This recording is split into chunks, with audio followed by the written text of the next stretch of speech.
From Carolla One Studios in Glendale, California, this is The Adam Carolla Show.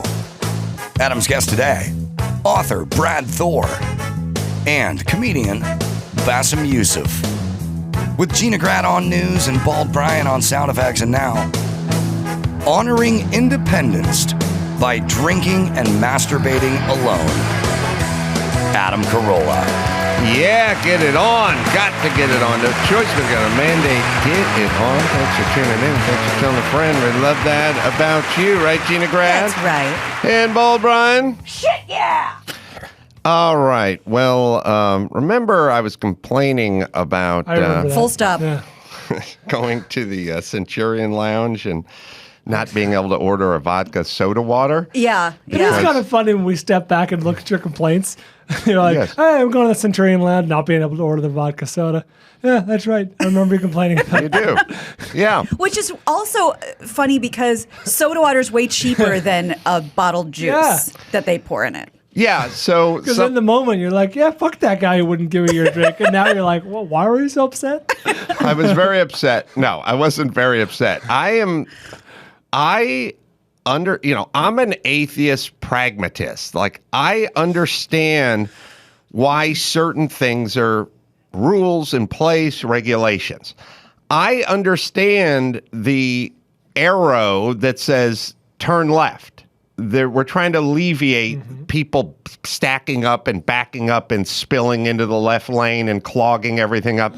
I get it. Why it turns red when the light is green, that I don't understand. Right. It's just an intersection. You should just turn left. And all over the place, and especially you notice it like on Sundays and things like that, where it's just, there's nobody. I was leaving Petit Trois, or wherever that French place is on Ventura, or whatever Ventura Boulevard was. I ran into Joel McHale. We had a nice conversation. Valley boy. Nicest guy in the world.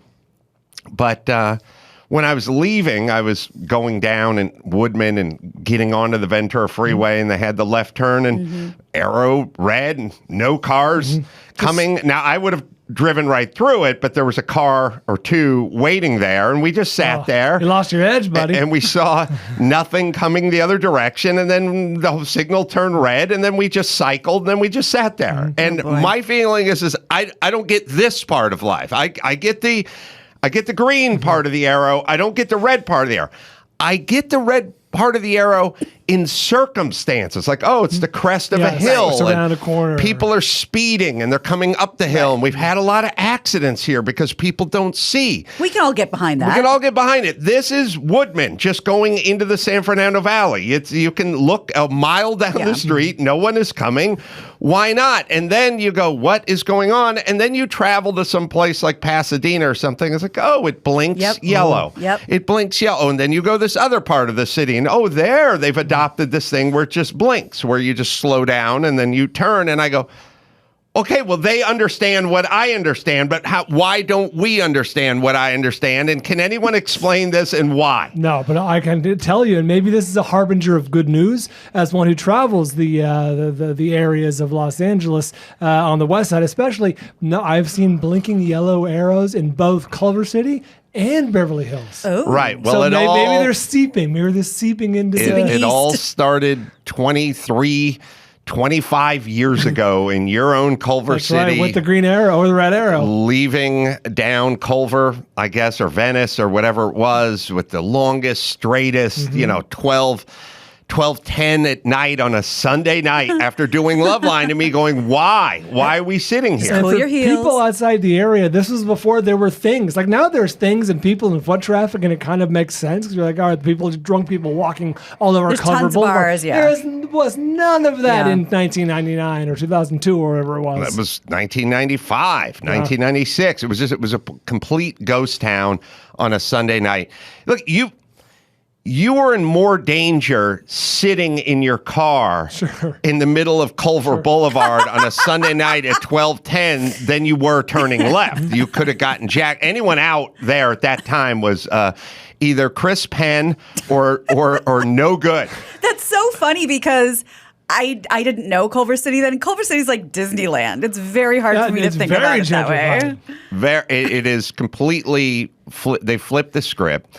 So for me, I don't understand. I understand some rules. I don't understand all of the rules. And when they don't make sense, if they're not explainable, then we need to do away with them.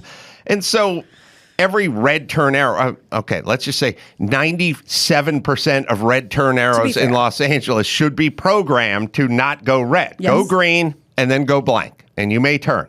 And there should be a little thing, there should be stuff on the freeway sign that says just turn. Just turn. Yeah. Turn right when it's red. Once you stop, many people don't know. Turn left. All right.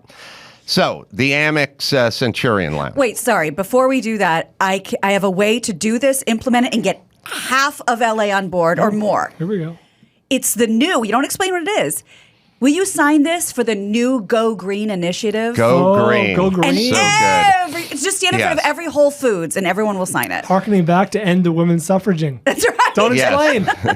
It's also an interesting dynamic, it's an interesting glimpse into the human dynamic, which is every motherfucker on the 405 when you're coming down that hill is going 18 miles an hour faster than the speed limit. We are all collectively breaking the law. We're all candidates for a ticket at this point. When you travel on the 2 freeway over there, when it's wide open, everyone's doing 81 miles an hour. We're all have positioned ourselves potentially to get a ticket. Nobody will drive through the left turn arrow when you have a much lesser chance of getting a ticket because there's no cops there. They don't hang out. You're speaking to the man's 25 years running of going through red arrows, have never gotten a ticket. Yeah. Never. Because it doesn't look like you're doing anything wrong. And if the cop's not behind you, there's no other vantage point to give you a ticket. Okay. So Centurion Lounge. Mm-hmm. I was informed by somebody. I don't know if they tweeted me. Oh well, they messaged me. So a few people have messaged me like, "Oh, I'm at a Centurion Lounge now, and I got vodka soda. I'm doing fine." Oh, and then God. A guy, something's up. And then a listener, Jeff, he messaged me and he says, "I'm sitting at the Centurion Lounge now, enjoying a vodka Club Lime, but I went to the bartender and I asked him what's up, and the bartender says that some Amex clubs strictly enforce the only cranberry, orange juice rules if you get it before noon." Oh, so it's a breakfast drink. Oh, so it's like a mimosa. It's like, but first off, it's some. I don't know why some anything. And then the next one's like, some liquor stores sell cigarettes to 11-year-olds. Others don't. You know what I mean? Like either you do it or you don't. At an airport, one of the largest airports in the world, Denver, where you're getting people from all time zones at all times. Yes. Yeah. Why have the local restriction? And I love that makes it acceptable, though, with the splash of OJ. Also, I get the part where that's awesome. Some places, I guess, like, well, we cannot give you an alcohol drink and you must order food or something with it. Okay, there's some signs to not having an empty stomach and drinking too much and getting too inebriated. Fine. What cranberry juice is basically corn syrup with red dye number 7 in it. What's the difference between soda water and that in terms of your liver, your blood alcohol content? In some way, I think you can argue it's an accelerant. I was about to say, sugar. Wouldn't the soda water dilute it? Right, exactly. Denver's literally the largest airport in North America, so says Chris. So there you go. So again, it's a rule. And if you want to know what drives me nuts, it's not really the fact that I can't get the soda water. It's that the soda water sitting in the gun next to the fucking cranberry juice, which is empty calories, on the same shelf. There's nobody in this place, and there's just you behind the counter. Yeah. Can't just pick up the gun and give it a spritz. Just can't do it. No. And so then I have to wonder, who are you afraid of, or is it minimum wage gilded cage? When you create too many rules, you sort of remove the autonomy of the employee. Right. You know what I mean? And now they cease being bartenders, but just sort of an arm of the regulatory man. You know what I mean? So here's what I'm permitted to do. Right. I cannot go outside of these permitted ideas, and then you lose the kind of human aspect of the interaction. Also, then there's just stuff that just kind of is there and then it just kind of isn't. Like, and I think, I don't know, maybe in 50 years we'll all be chicks, but I don't know, President me, I don't remember. But there's something on the back of one of those books where I went to Arizona and watched an old bearded sea captain get carded at the bar. Like the young spry guy with the stud earring was behind the thing. He's like, I need to see some ID. And the guy just went, you got to be shitting me, son. And he was like, I need ID. And the guy's like clearly in his 70s, you know, with a full gray beard. And the guy's like, come on, man, what's going on here? Now, the douche behind the counter, the bartender, he thinks he's getting pushback from the guy. He thinks the guy's going, fuck you. Right. But what the guy's doing is going, what the fuck is going on? Wake up. What is this? What is this society we've crafted? You know what I mean? Like, I fought in the Korean conflict, son. What did I come home to? This crazy. But the other thing too is like, oh yeah, it's a thing. Like, it's regulated. Like, we need ID. I don't care how old you are. We're looking for ID. And then at some point it's gone. It's just the guy at the Centurion Lounge. He didn't need any ID. Like, it's just, we had it. It was strictly enforced. Wait, we didn't have it. Then we did have it. Now it's like, meh.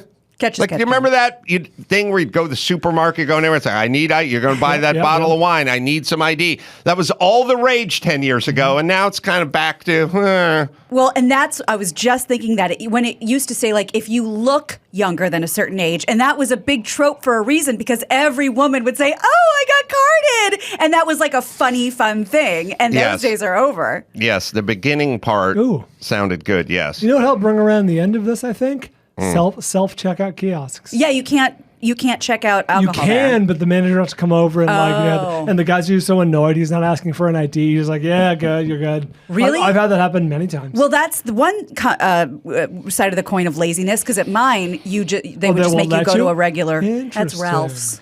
All right, so another glimpse into the psyche of the human. We're doing great. Which is Chris was showing me telling me about some footage of the Century City Mall, and they did a big smash and grab over there. Just a bunch of people just came running in. Century City, by the way. I was just there yesterday.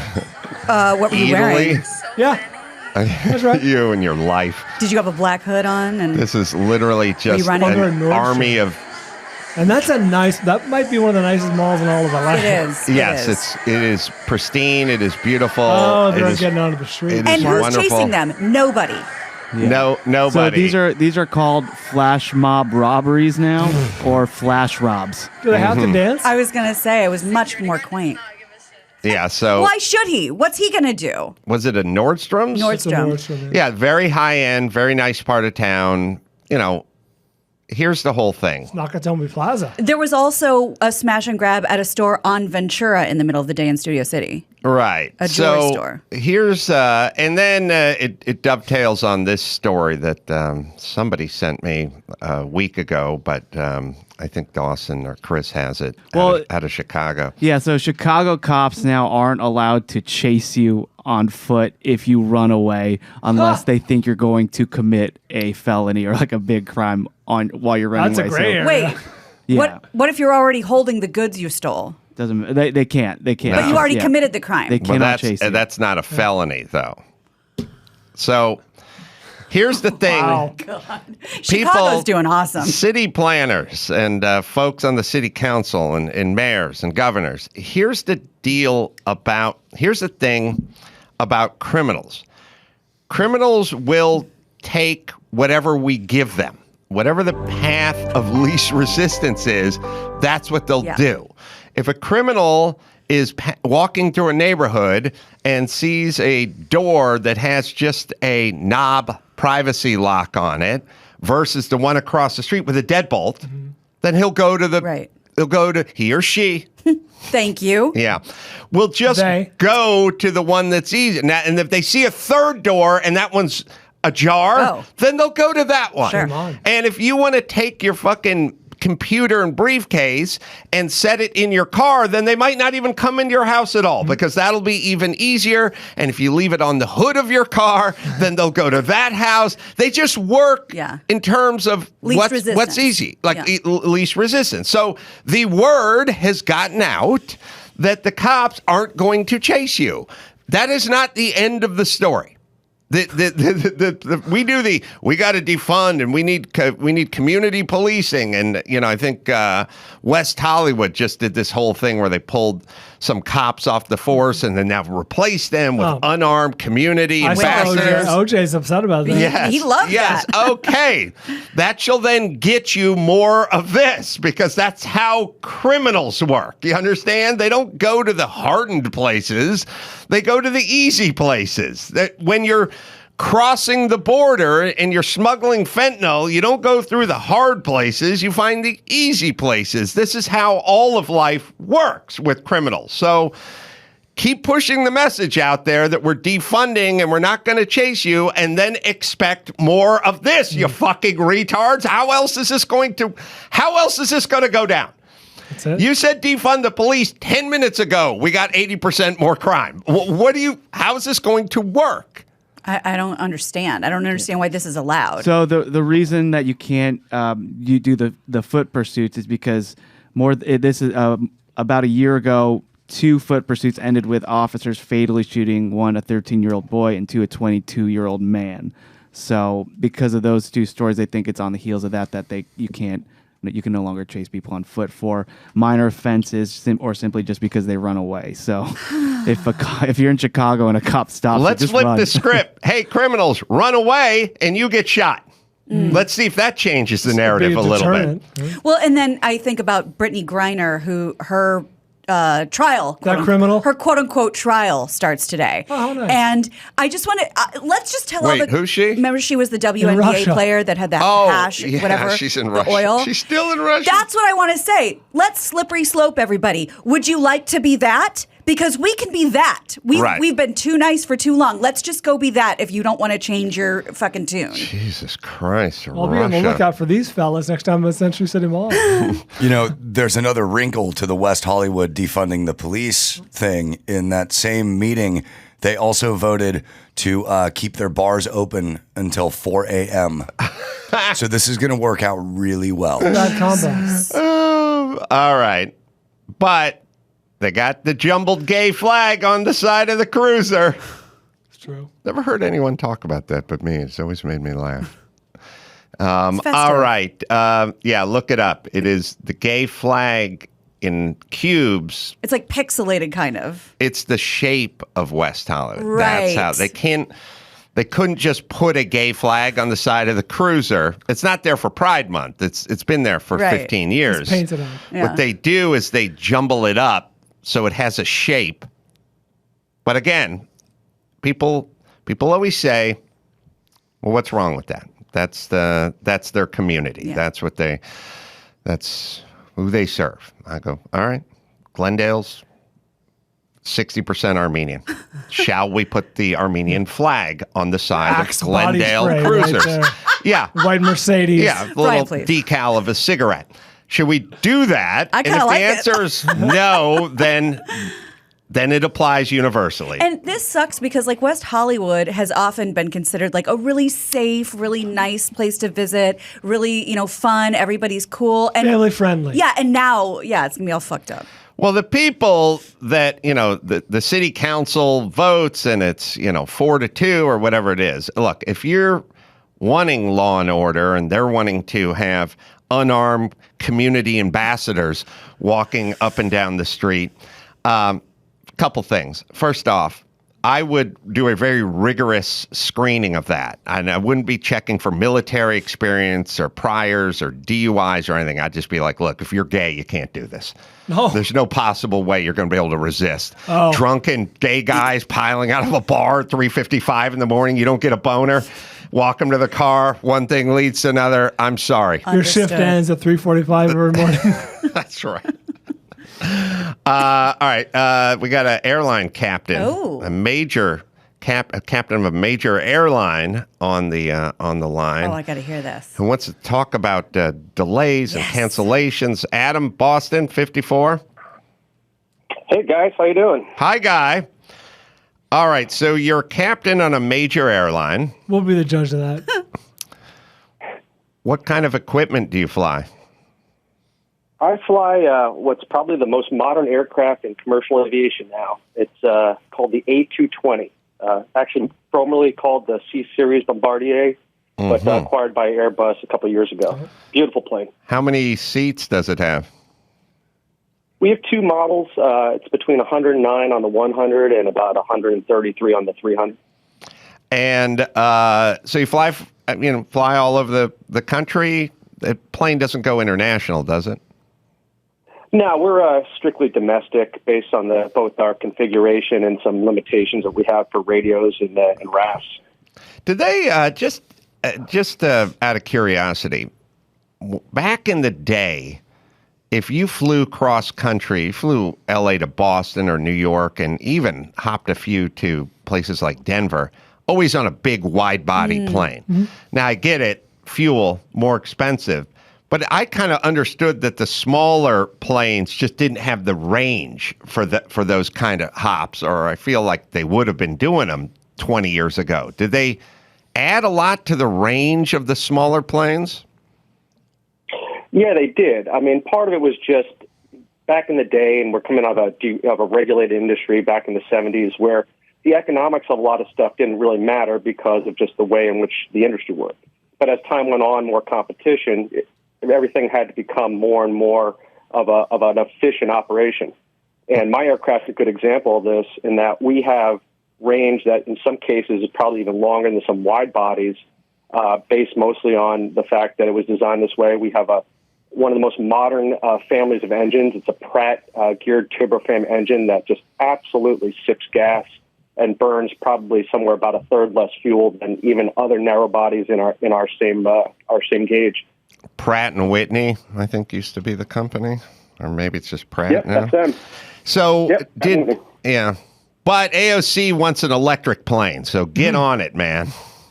Electric plane. Well, we'll probably see, probably not in my career, but we're going to start seeing probably mixes of both things like GTS, really high efficiency fan engines, but with electric capability, probably mixed in with some kind of SAF fuels, hydrogen. It's coming. It's going to happen, but certainly not tomorrow. Yeah, it strikes me. Well, I would assume you're going to need the fuel to take off. Yeah. But at some point, maybe you could switch as you're cruising or landing. But so let's talk about these delays and cancellations. I've been hearing about them. What gives? I haven't. Oh, yeah. I flew last weekend. Thankfully, I wasn't affected by it. But what is going on? It's a combination of just everything just being both undermanned, ill-prepared for how fast we came out of the pandemic with demand. And it's not strictly just the airlines. I mean, we work within the infrastructure of the airspace we fly in. And I can tell you that there are several sectors here in the U.S. that on a daily basis are barely manned enough to accept the air traffic we need on a good day. Throw in some pretty crappy weather, which has been almost coast to coast on a daily basis, and it just sets us up for delays, cancellations, and an ultimate shit show. And it's no fun for us, and it's certainly no fun for you, the traveling public. Did you have some COVID protocols mandated by your employer? Like, did you have to get vaxxed or show proof of something? Or there's two things we got obsessed with during COVID. We got obsessed with airplanes and schools. We got really like, what's going on the airplane? You have to wear a mask. You got to mask up in between bites. People, we started talking about vax passports and stuff like that. Then we got obsessed with schools, both of which were fucking zero burgers. Like, both weren't vectors. It turns out the unsexy old age home and the cramped apartment in Koreatown with 4 families living, that turned out to be a thing. Not airlines and schools, but airlines and schools are the best way to freak the nation the fuck out because you shut the schools down and you freak out the moms. You shut the airplanes down and you freak out the dads. And now we're all sufficiently scared. So nice job. And they just kept like they're fighting it like all the time. Then even heads of airlines were going in front of Congress going, we have filtration system. This is not a vector of transmission. We don't need masks. And they're like, yes, you do. Retarded senator from Arkansas. We can ask Adam, the captain, but I got to assume that once the cabin door closed and shut and locked, those masks came off, I'm sure, pretty quick, right? Adam? Oh, yeah. Oh, yeah. I mean, because, and I can tell you, and I wasn't averse to masking in general. I mean, I could have certainly lived without it, but they made it pretty clear that if this was going to be a safety of flight issue, which it was, I mean, it was almost impossible for me to even just fly without my glasses fogging with that stupid thing on. But yeah, between us, they came off, and we operated that way. And, the truth is, on an airplane, and you guys have heard it all before, the positive airflow, the pressure differential that we have, the flow, yeah, you're not going to find any place short of maybe a surgical suite that has that kind of airflow. Wow. But we're still sitting on top of each other. That's the catch. So, I mean, that's the reality of it. And I actually got COVID from a lady I was flying with a couple months ago who was sick and hacked all over me for 2 days. And, yeah, I got it. Is that a co-pilot? That was the second time I got it. That'd be insane. I was actually training a captain. I'm one of the we're called line check airmen. So I instruct new crew members in both seats. Oh, wow. All right. Yes. So one thing I brought up in the news the other day, because it's what was reported, that to attract more pilots, they're considering maybe cutting the hours of training time and things like that. Can you speak to that? Is that scary, or is that anything we should be worried about? Well, like everything in life, the quality of the training you get, I think, is more important than the quantity of it. I was an Air Force guy, spent 10 years active duty, and I was in special ops. Adam, you and I talked about it. I've been to your shows. I was the guy that flew AC-130Us, and you picked my brain about that over the years. That's a big transport plane, right? That training in the military is certainly of a different quality than that in the civilian world. But civilian pilots, and I fly with hundreds and hundreds of them, going through certain schools. I have a daughter that goes to Auburn. They have a professional aviation program that's outstanding. These schools are all across the country. And as long as they can have the quality of training, I think that's what most airlines would want to see, not have guys go out, get 1,000 hours flying around on a sunny day in a Cessna, and that just doesn't replace that type of time that you need to be prepared. Thanks for the info, Adam. We do appreciate it. Happy birthday, Captain. Good to speak to you again. It's his birthday. Oh, happy birthday. Thanks, brother. We'll talk soon. Bye. All right. I'm sorry. We have Brad Thor's on hold, and we got a couple of calls I just want to kind of blow through here. Let's see. Matthew, Omaha. What? 7? Hold on. He's only... Why does Buzz Lightyear say to infinity and beyond when it's not even possible? Yeah. Matthew, that's an existential question. That's like very philosophical. Well, speaking as Captain Nebula. Yes, right, Captain Nebula. I was his captain. I was his CO, his commanding officer, Matthew, for 100 episodes of some thing on Disney a million years ago. So you're perfect to speak on this. Yeah, he just found that scribbled on the inside of a stall in the bathroom that we use at headquarters. Oh. And he just liked it. Is that canon? I've always wondered that. And took off with it. His origin story? Yeah. Mm-hmm. But also, isn't it kind of like a cheerleader? Like, you don't want to score all the points, but it's a way to rally everybody. Did you see the latest movie, Matthew? No. All right. Feels like it'd be up your alley, buddy. Yeah, give it a look. See if you like it. My 6-year-old loved it. Okay. All right, Matthew. Move out to LA in 11 years. No, wait. Move out to either Florida or Texas in 11 years, and I'll give you a job. I'm not sure if LA will be here in 11 years. Love you, Matthew. Bye. Love you. Devin, El Paso, 37. Yeah, I wanted to say thank you for the years of service at Loveline. That You're welcome. changed my life, made me a better person. I really appreciate your humor and candor. It was fantastic, and every time I listen to your show, I have a giggle. Well, thank you. What about the well-screened phone calls? I was Yes. going to say, you probably talked to Brian more than you talked to Adam. The thoroughly vetted calls. All right, thanks. I do appreciate it, Devin. I just want to touch base. I didn't want to hang up on you. All right, author Brad Thor is out there. We'll talk to him in a second. First, I'll tell you about Simply Safe. Today's episode is brought to you by Simply Safe Home Security. We believe home should be the safest place on earth for every family. I use it, and I recommend it to everyone I know. It's a good company. It's a great company, and the product is even better. 24/7 professional monitoring. Simply Safe's agents dispatch police, first responders, the moment a threat is detected, even if you're not home or can't be reached. Just $1 a day, no long-term contracts. Named Best Home Security of 2022 by U.S. News and World Report. Third year in a row, by the way. Batteries last up to 10 years. Everything is small, very sleek, very fashionable. You won't even note it. You won't know it's there. And you don't have to pull wires. You don't have to make a mess. You can customize the perfect system for your home in just a few minutes at simplysafe.com/Adam. Go there today. Get the free indoor security camera plus 20% off interactive monitoring at simplysafe.com/Adam.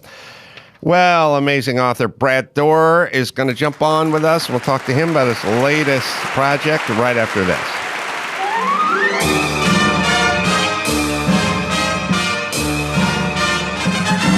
It's time for Nicaraguan Name That Movie with Adam's buddy Oswaldo. See if you can guess which movie this famous line is from. You can handle the truth. If you said A Few Good Men, You can't handle the truth. you're correct. Now, back to the show. Pretty much heard Ozzy say you can handle the truth in, Yeah. in that one. Different movie. Makes all the difference. You can't handle the truth. You can handle the truth. One more The time. truth. You can handle the truth. You can handle the truth. Yeah, he's an inspirational life coach. All right, Brad Thor, welcome back to the show. The new book, Rising Tiger, as you hear this, it is released, and you can order it now on Amazon or wherever you find finer books. Good to see you again, Brad. Great to see you guys. Thanks for having me back, Ace. My pleasure. I'm so fascinated by your world, and we always discuss terrorism and how you've served on the Department of Homeland Security's analytic Red Cell unit. And is it basically they get creative minds and they go, if you're being creative about terrorism, Right. what would you do? We need your imagination. Yeah, that's it in a nutshell. After 9/11, they realized that they were kind of in a bubble, and that the one thing they were lacking was really good creativity to think outside the box. So they invited people like me, Michael Bay, the Transformers director, yeah. Brad Meltzer, another great author, Sure. and just had us come in and brainstorm with them. And what do you think? I was thinking about this earlier in the week. It's like we haven't had a real, I mean, the terrorism has turned into a sort of locally grown, locally sourced kind of one guy with a machete in London on a bridge, like slashing people and stuff. It's not been the big blockbuster stuff where we think about, you know, not the kind of stuff you'd write books about. But where are we with terrorism in this country?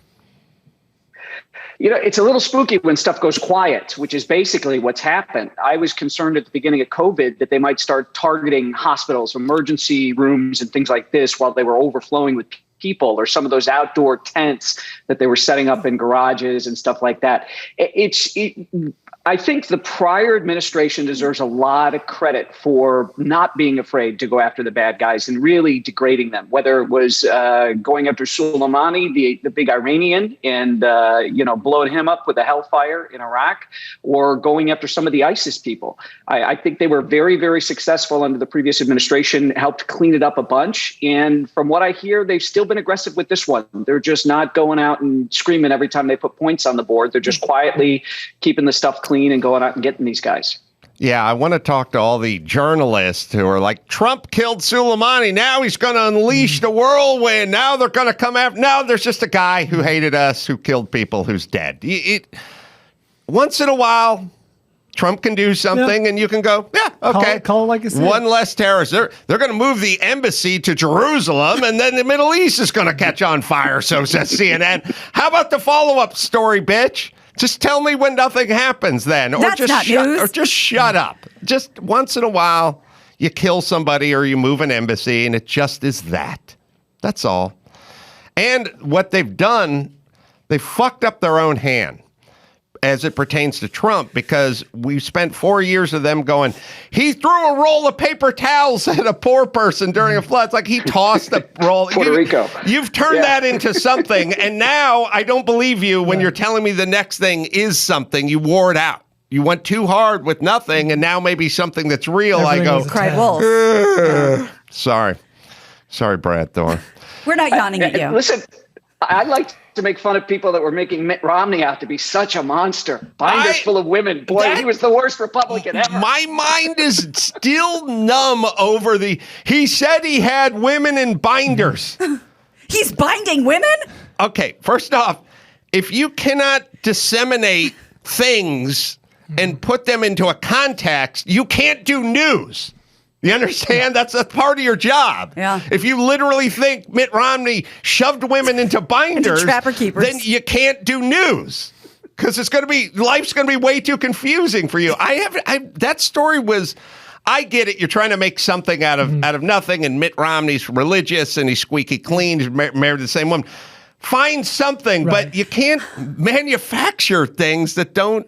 Remember, exist. they tried to find something like him and his, I don't know, fucking choir friends hazed or gave a noogie to one of the underclassmen. Some kid's hair. Yeah. Yes. They cut his hair. And then they did the Chevy Chase thing from National Lampoon's Vacation. He actually put the dog on the roof with the hand down Edna. Yeah, and they were all upset about that because the dog had some gastro problems. They didn't want the dog in the car. And then you fuckers got Trump. So good luck. You understand? You took this guy, you tried to manufacture this evil life around him. It was a nothing burger, and then you got Trump. That's how it works. Yeah. All right. So where are we? It's been quiet for a long time. Are the terrorists unable to mount like they used to? And now with Afghanistan, where are we? Well, so that's what's interesting is there's an ISIS faction in Afghanistan that really hates the Taliban. So they've been keeping the Taliban tied up a little bit. We took a swing at them right on our way out the door and went after the leader of ISIS in Afghanistan. That's probably one of the biggest worries we're going to have. And I think there's going to be a lot of talk about should we have left a small force in Afghanistan because we have no way to tamp that stuff down unless we can work with the Indians who base out of Tajikistan. So it's going to be tough. Right now it's quiet. I don't know if that's a COVID thing that screwed these guys up or what it is. But you're right. You do see more of the kind of radicalization, self-radicalization and the homegrown stuff than you do the big 9/11 style big attacks. Well, I've learned that white supremacy is the biggest problem we have in this country. If you watch the fucking news, that's the biggest terrorist you're attack. Right. They say that the biggest terrorist problem we have, the biggest terrorist threat is our own people. White supremacy. And that was a big story in the Clinton administration when Janet Reno's Department of Justice came out with that big, they had a big white paper saying that homegrown domestic white terrorism, anybody that had a Gadsden flag on the back of their truck was bad news and a potential Timothy McVeigh. I mean, that's kind of been the left look at what the biggest threats are has always been pointing to people here saying that. So it is so tribal, so divisive. It's a scary time, I would imagine, for good law enforcement people to try to get to the bottom and speak honestly about what the threats are. Well, you talk about hardening targets and things like that. Do you have thoughts on schools? Yeah, so the school thing has been, there's, first of all, one of the biggest problems tends to be the school boards. It's not the cops. It's not the parents. They want their kids safe. It's the teachers and the school boards that often get in the way. They don't want to see. If these kids are coming in with rifles, it doesn't do to have a school resource officer with soft body armor. He's going to need plates, and that stuff looks scary. And you also want somebody who can have access to a rifle, because if he's got to go up against a rifle, you don't want him to do that with a pistol. So there's things we can do, I think, across the board. I think the left's going to have to deal with stuff, and so is the right. And I'm a big Second Amendment guy. I own lots of guns. But you know what? I don't have a problem with not putting an AR-15 in the hand of somebody who's not got their frontal lobe fully formed until they're in their 20s. I don't have a problem with that.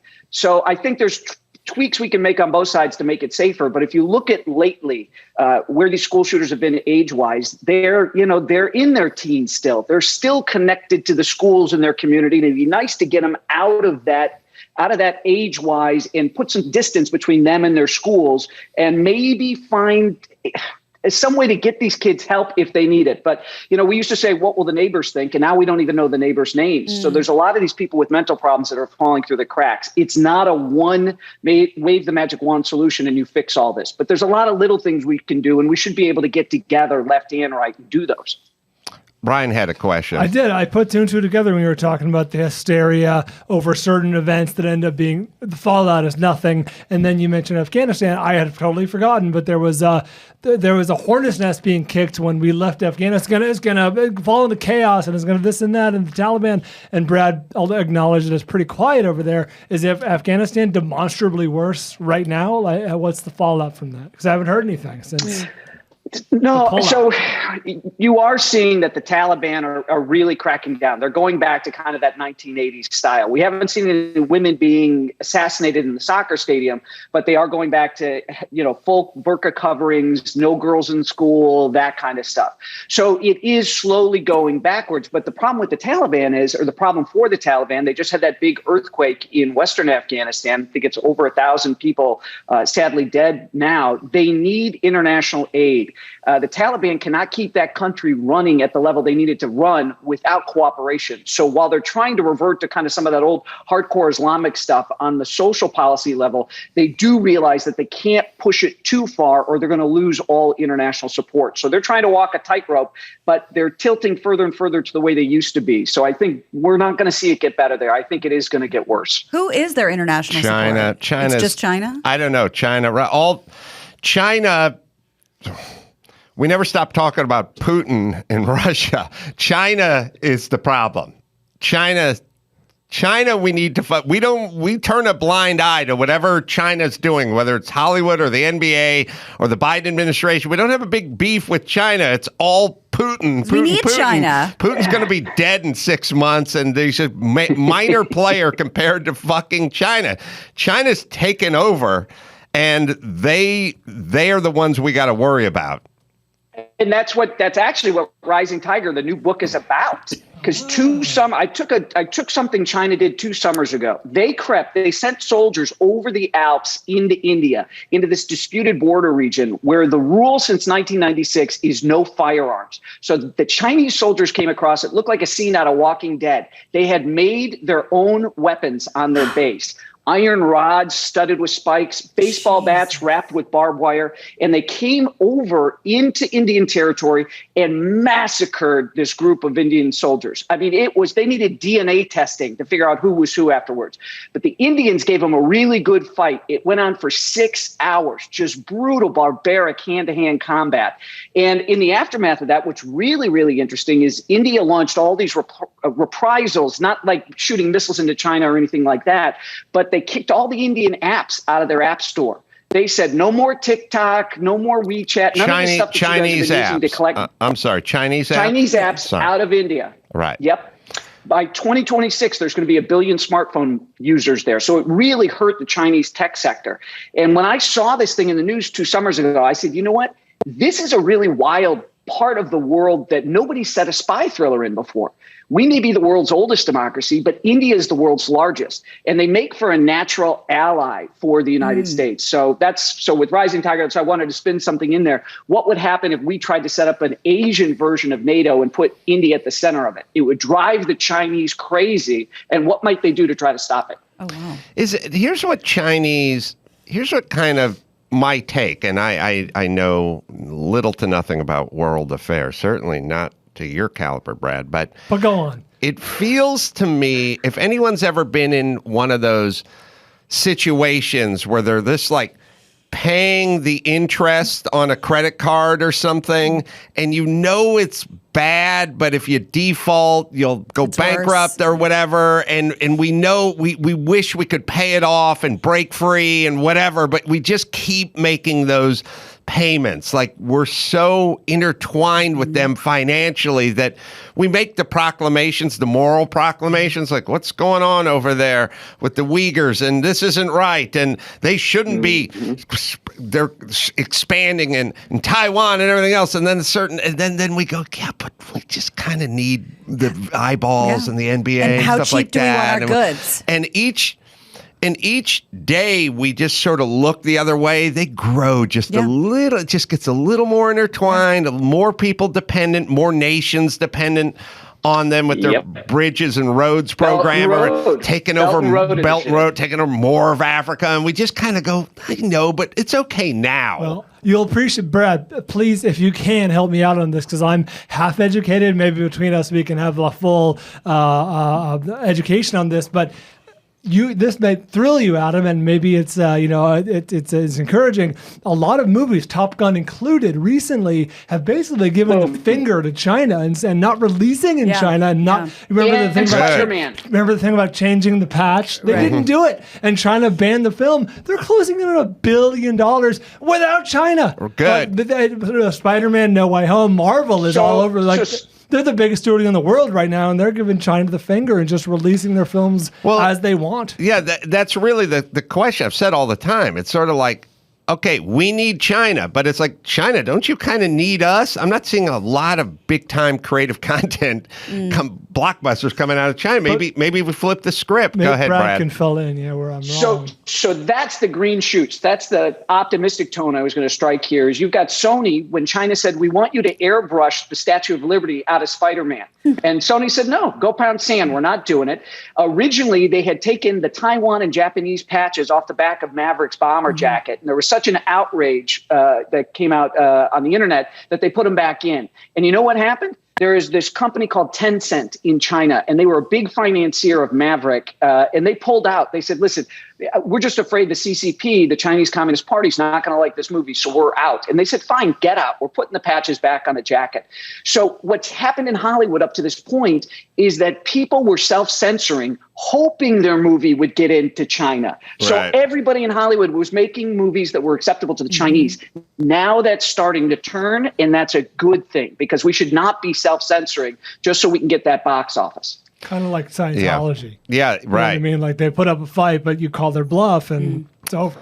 And the self-censoring is always the most insidious part of society. I've always said it's not the comedians not telling a joke and getting in trouble is not the bad part. It's the comedians going, I want to do this, but I don't think I should. Yeah. That's it's invisible, but the more that there is around, the more our society sort of shrinks. And it's a mafia kind of mindset where you're like, I'm not telling you to change this, but it might help your chances if, and you do it to yourself. So is China, I know they're buying Russian. By the way, I think the ruble is up because we were going to get the oligarchs' yachts, but China's buying all the fuel, right? That's good. Is that? So that's a big thing. As of this afternoon, of us getting together, there was just a big article about 5 companies the U.S. is now blacklisted for cooperating with the Russians. So the other secret thing that people don't realize is China has been buying up farmland everywhere. They've got 1/10 of the arable farmland in Ukraine, of all places. So China's really, so you talked about that credit card, Adam. They are going everywhere. They are not only spending their own money, but they are doing with that Belt and Road Initiative, investing in the economies of other countries, getting the camel's nose in the tent, and then they get to dictate what that country does. Pakistan is a great example. They're putting $30-40 billion into Pakistan, right on the border with India. And India represents for China the same thing Ukraine does for Russia. Putin hates Ukraine because of the democracy that's growing there. And China hates India because of their democracy. So these are areas that we want to and we should be supporting. And we should be trying to clip the wings of the Chinese every single chance we get. They're very expansionist. They become very aggressive. And we need to really step it up with our Navy and things like that, because China's the threat of the future, which is what NATO just recognized at their big meeting in Madrid. They said, yeah, Putin's a problem in Europe, but we also need to, as NATO, be looking at China. What is Putin's status? And just made me laugh saying we need to step it up. And you mentioned our Navy. There's a training video about from the Navy, I think, about how proper use of pronouns. Oh, boy. You're kidding. Given by a couple androgynous young folks in weird gay flag sweaters. Like, have you seen that, Brad? Is it real? It seems like it's first off. The Onion and the Babylon Bee should be out of business because half the shit I bring up, Brian goes, "That's not real. Yeah, that can't be real." Yeah, it is real. Yeah, but we can pull that. But what Putin? Any insights? Is there health? I've heard health things. Yeah. So you see a guy like Putin. So first of all, my joke is, he's really in bad health when you haven't seen a shirtless photo in the last 6 days, right? That's right. This guy was always out there, macho man with the shirt off, and you haven't seen those. Plus, you're seeing the tremors. And that is something that a strong man, an autocrat like Putin, never wants to show weakness. It's why he's grabbing onto the desk in interviews, because he's got the shakes, and sometimes you can see the foot. If he's standing up, he can't stop bouncing the foot. So there is obviously something physically wrong with that guy. But this is the bubble that American intelligence has been trying to pierce, is to figure out what specifically is wrong with that guy. I mean, even down to they're looking at photographs when Putin has appeared in public over the last 2 to 3 years, and they've been picking out a couple of cancer doctors that they see in the background. And how many of these guys have been in how many things? Are they traveling with him? Yeah, it's fascinating to see how they're trying to basically unpack this riddle. So it kind of seems like his days are numbered, I guess. Is the whole push a last hurrah? Is it based on his health, do you think? Or is this something based on us and our perception that we might not be as involved as we could have been or should be or whatever? What's the timing like? So I think it's a legacy play for Putin at this point. I think he is very sick.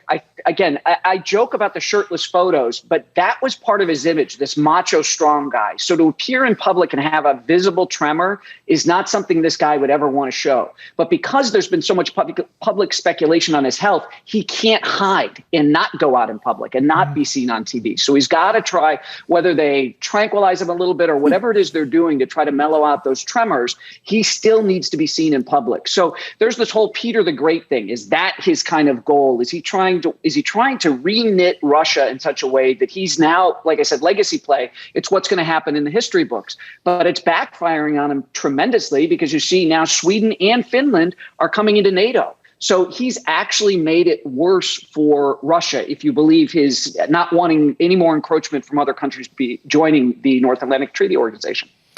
It seems like Ukraine is just going to turn into one of those sort of endless slogs, and we're just going to be giving them $40 billion every other whatever, and we're just going to be some of the best money we've ever spent. Oh, really? Why? It is such a good investment. We have so degraded the Russian military, and we found out what a paper tiger they really are. They've now raised the conscription age, I think, to like 45 or 50. It's not going well for Putin. This has been incredibly damaging to him, not only the reputation of his military, but just wearing away at his material and supplies and his manpower. It's been a good thing, and we haven't had to throw any Americans into that grinder. Do you think that when Putin dies, it'll be a Wicked Witch kind of situation? People lay their arms down. The winged monkeys take the sky. Yeah, start heading back. Start heading back to Russia, or is he just going to be replaced by someone who's as bad as he is? I think you're going to see a real power struggle. I think it's going to be a lot of bad actors trying to grab hold and move forward. I don't think you're going to see a Yeltsin pop up. out of the remnants, the ashes of Putin dying. So, the only thing we can hope is that somehow there's a plan to spring Navalny, and we can get Navalny out there because he is very popular with the Russian people. And if you could force things into an election and you could have Navalny out of prison and still alive, that would be one of the best things that could happen for Russia, that they could come out with a leader who really believes in democracy and wants to rebuild their economy. Because if they go with any of Putin's cronies, it's not going to get better. The sanctions aren't going to go away just because Putin went away. We have the Navy video. I don't know how's it set up, Chris? What's the context of it? So this training video on personal pronouns is part of a series called Nav Speaks. Oh boy. From the Naval Sea Systems Command Inclusion and Engagement Council. We have this new thing where we must hire, and it works in animation too. We have to hire people that are. You sit there and you go, is that guy Indian or is he Mexican or is he half black? And he looks gay, but no, maybe he's bi, or I don't know. And now we're there. All of the above. We're good, right? So, I used to have that same sweatshirt because it was part of the Rainbow Bright clothing collection. It is part, and so it is two young people. Yeah, so you have Conchi Vasquez and Joni Rozone, both civilian engineers at the Naval Undersea Warfare Center in Newport, Rhode Island. All right. Now we're going to talk about pronouns with a poster of a rainbow group diverse of people. Here we go. This is the first video in the series. Hi, my name is Johnny, and I use he, him pronouns. Hi, and I'm Conchi, and I use she, her pronouns. And we're here to talk about pronouns. What is a pronoun? A pronoun is how we identify ourselves apart from our name, and it's also how people refer to us in conversations. Using the right pronouns is a really simple way to affirm someone's identity. It is a signal of acceptance and respect. If it's a signal of acceptance and respect, how do we go about creating a safe space for everybody? That's a good question. A really good way to do that is to use inclusive language. Instead of saying something like, hey guys, you can say, hey everyone, or hey team. Okay. Yeah, and now that you say that, I just want to reanimate General Patton. Oh my God! I was like, look, all I need is General Patton, and then I need someone to film us, and then I'm just going to open my computer and I'm going to go. Let me show you where we're at. And we'll go all over the road here. All right, you can get rid of it, Chris. I want to see Brad again, but. Yeah. Wow. Yeah. Buddy, I owe you an apology. Striking fear into the heart of our enemies. Now, China must be aware of this shit, right? Like just us arguing over pronouns and, General Milley in front of Congress going, I want to read about inclusion and equity and all this kind of shit. Are they looking? Do they study our shit and go, these guys are getting soft? Well, I don't know how much it is. There is a certain softness to it, and there is a certain satisfaction that I think our enemies take in looking at something like that and trying to make fun of us. We have an all-volunteer force. And so, I want the military to be someplace that people want to sign up and want to serve their country and be active in the defense of this nation, because we don't have an American dream without those willing to protect it. So at some point, I would love to see a study of, were the recruiting numbers going down? Were they actually having trouble bringing in people who are 18, 19, 20? And did somebody do a study and say, well, if you guys did this stuff, you'd attract more teens because they're all about this? I mean, I've got teenagers myself, and it is amazing the stuff that you hear that they come home with and all this kind of a thing. I went to a conference a couple of years ago. Somebody from Pixar, one of the C-suite guys, was giving a lecture, and he talked about how different that generation is from like our generation. And so these guys are all about the experience and in the moment and food trucks and all this kind of stuff. And they aren't looking to own a car. Like, we couldn't wait to become 16 and get a license when we were kids and start driving and get out there. And now you have to force kids to get a license. They're so used to sitting in back of the car on the phone while mom and dad drive them around. So at some point, I would like to see who made that call at the Navy or at the Army or wherever it is, because somebody told them, I'm sure of it, we are not going to make our recruiting numbers unless we start seeming, I don't know if it's hipper or cooler or what it is. But Washington Post had a great article saying that the admirals that helped us win World War II, like Nimitz and all those guys, would be thrown out of today's Navy. Drunk driving, philandering, all these guys that were incredible commanders would never make it in today's Navy. Yeah, I got a son that turned 16 2 months ago, has not brought up a car or driving. Or the Navy. Yet, or the Navy. Now, he makes fun of all the idiots and their pronouns, so at least we got that working for us. But he does it from the couch. But But the notion of not caring about getting your driver's license at 16 is unthinkable to any of us, and it's something we've explored before. Brad Thor, Rising Tiger, out today as you hear this, and shoot Brad a tweet at Brad Thor as well. Brad, it's always good to catch up with you. Come back anytime you like. You too, everybody. Thanks for having me. All right. Bassem Youssef is just watched him induct Jon Stewart into, let's see, the Mark Twain Award, or I don't know if induction is quite the right term, but present. Very, very funny, moving, fascinating speech. So we'll talk to him in a second, because he is the Jon Stewart of the Middle East, so they say. All right. Let me just hit Jordan Harbinger here, a different kind of sponsor for this program, The Jordan Harbinger Show. If you're a fan of fascinating podcasts with interesting guests, well, you should definitely check it out. There's an episode for everyone, no matter what you're into. Jordan talks with Scott Adams about persuasion in a world where facts don't matter. Or you can go inside the dark world of wildlife trafficking. Sad that still exists. You'll always find something useful to apply to your own life, like routine changes to boost productivity or slight mindset tweaks to change how you see the world. And we enjoy the show. He's always been a good guest on this show as well. Jordan Harbinger, that's Harb as in boy, IN as in Nancy, GER. Good guy, good podcast.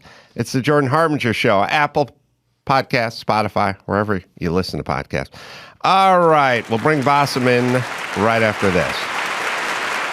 Bassem Youssef on the Adam Carolla Show. Welcome back to the show, my friend. Hello, it's so nice to be here again. Bassem's going to be at the Miami Improv. That's coming up July 29th and the 30th, and I watched you induct, but present Jon Stewart with the Mark Twain Humor Award. That was just a few months ago? That was a couple of months ago, yeah, in the Kennedy Center in Washington, D.C. It was a very nice, 7-minute, funny, great, very well done.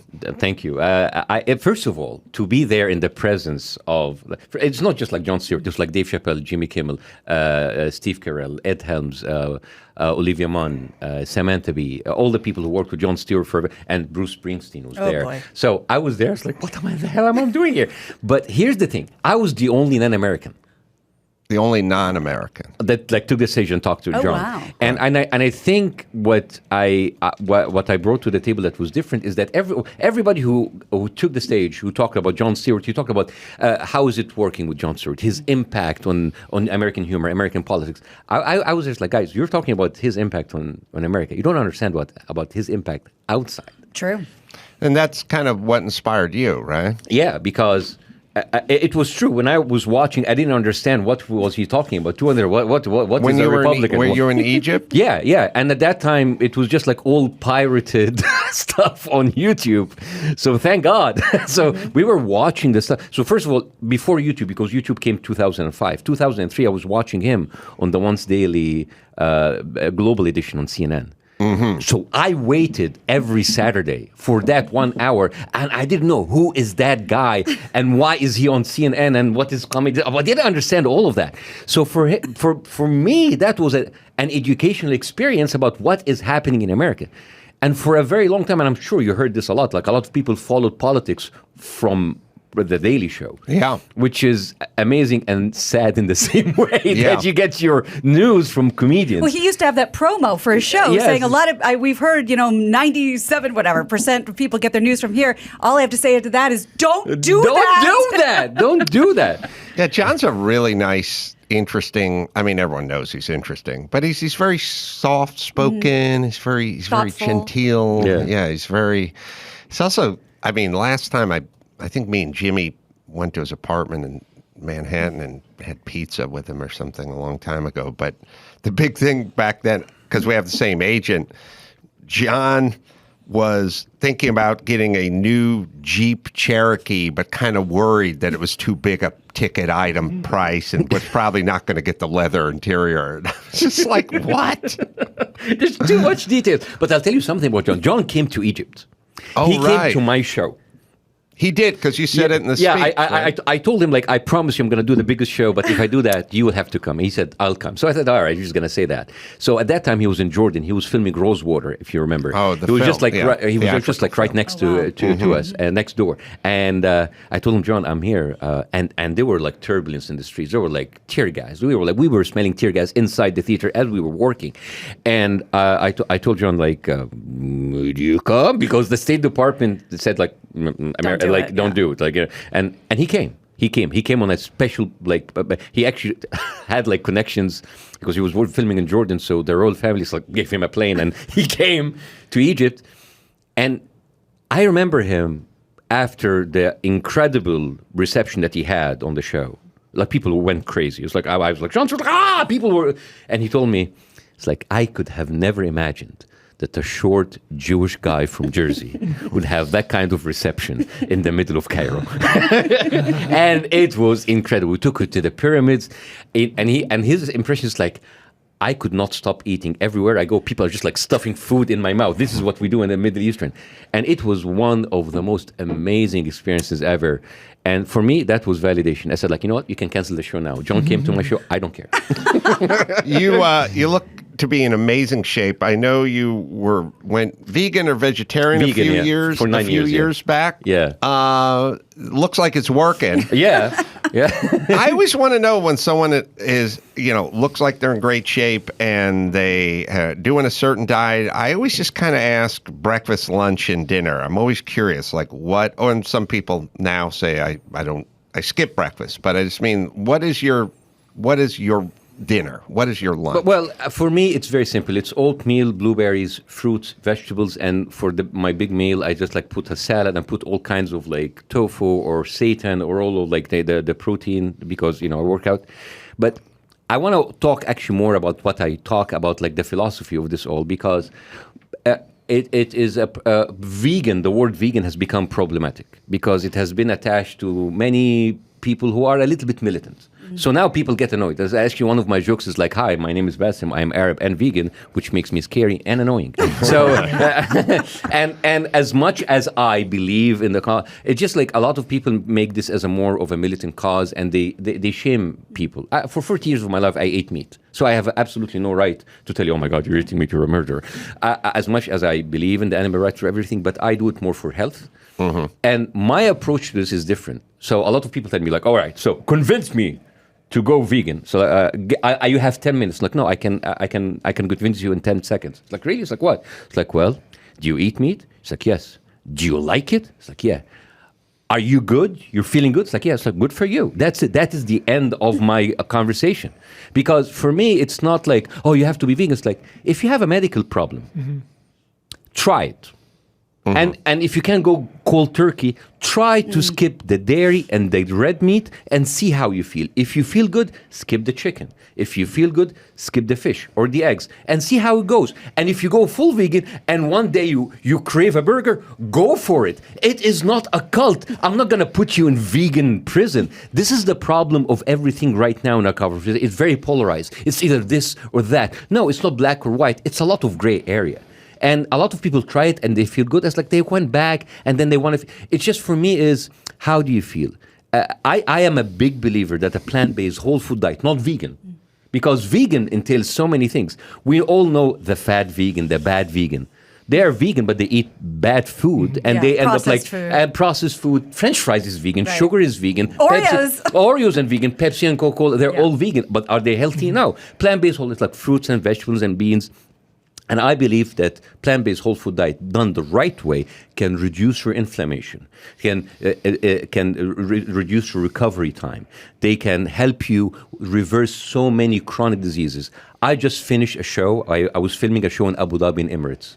We went there 2 weeks. We got 12 patients, all kinds of diseases, chronic diseases, hypertension, high blood pressure, high cholesterol, eczema, rosacea, arthritis.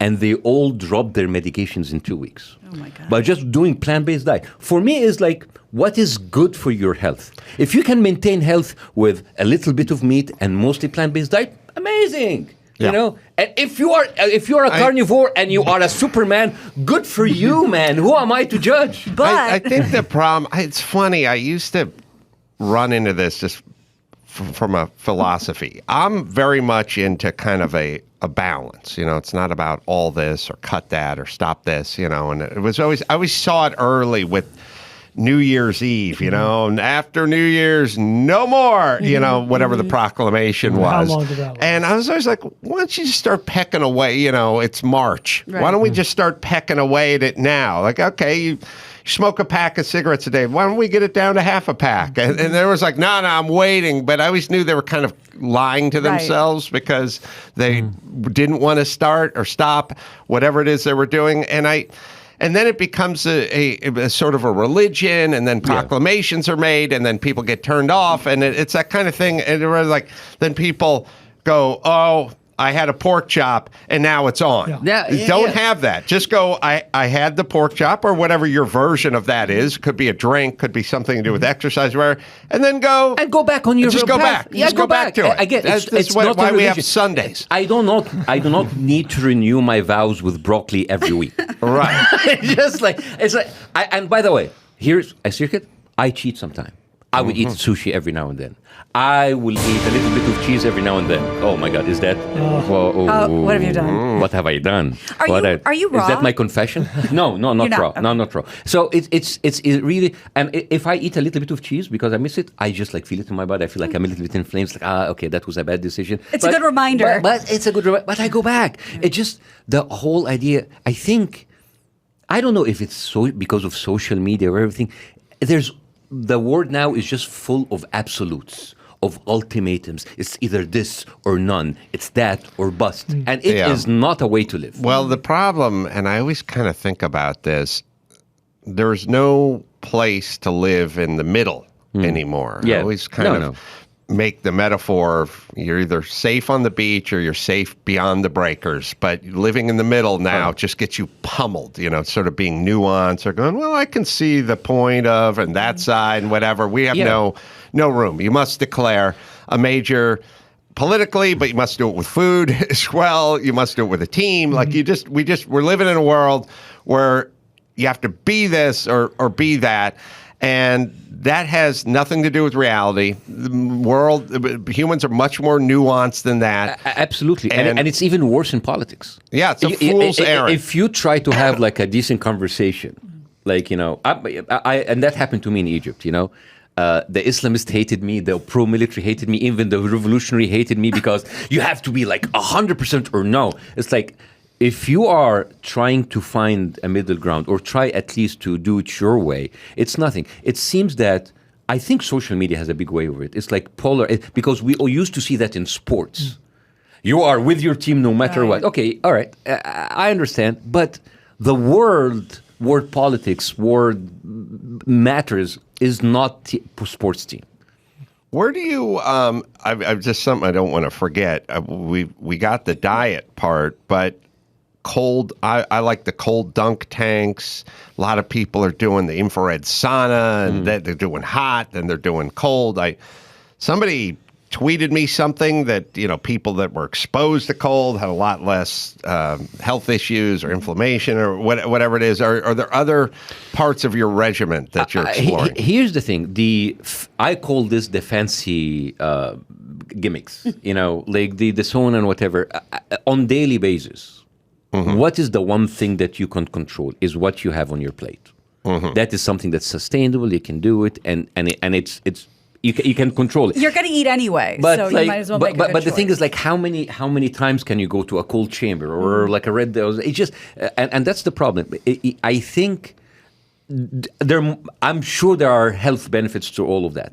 But here's the thing: many people just come up with these solutions as like this is the silver bullet. This is the magic solution. There's no magic solution. There's no silver. It's what you do every day consistently that makes a difference. It's not like doing a cold. It's like what do you do every day consistently? Eat. Where are you sort of in what's going on psychologically? I feel like everyone is now on the spectrum. Half the people have ADD. Everyone, like I talk my son's in high school. He's just like, everyone's got something and they're vocal about it. I have this, and I'm like, I'm not saying hide your shame, but don't walk around pronouncing you're fucked up to the heavens all day, every day, because I think you're going to not live your best life that way. Like, let's just announce everyone's on the spectrum of something, and now let's go kick some ass out there. I'm worried that we're saddling kids with these titles, basically, like you are this, and then they go, I am this, and now I got to go get some medication. Well, I think most of the people who do that, they do that they need attention. Yes. It's all about attention. Yes. I need attention. And also because I think we now as humans, and I know I go back to social media, I know, but it's now part of our life. We have been drowned with stimulus and information the whole time. So I think like people are saying, where am I from all of this? I need to stand out. I need to have something that defines me.